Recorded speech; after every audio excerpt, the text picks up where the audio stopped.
જય શ્રી રામ. અમરેલી જિલ્લાના સાવરકુંડલા તાલુકાના દેતડ ગામે કાશીબેન કરીને બેન રહી છે. તમે જોઈ શકો છો આ એમનું મકાન છે.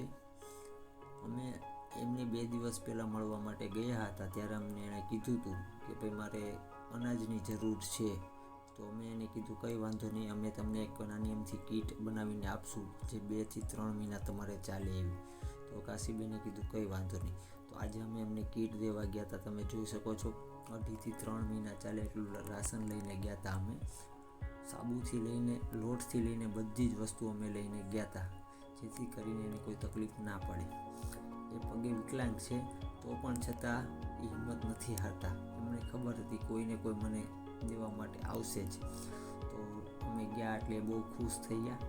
અમે બધી જ વસ્તુ લઈને ગયા હતા જે 2.5 થી 3 મહિના ચાલે એવી.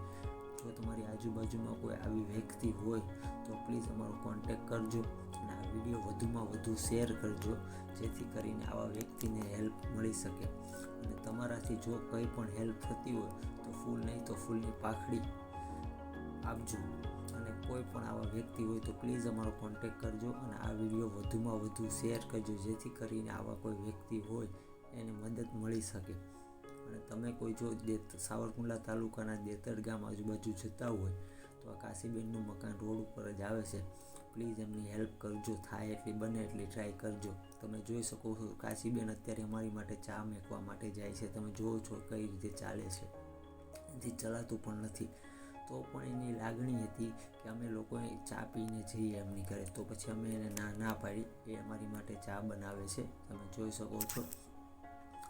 તો પ્લીઝ આ વિડીયો વધુમાં વધુ શેર કરજો, જેથી કરીને આવા કોઈ પણ વ્યક્તિ હોય એમને એક હેલ્પ મળી શકે.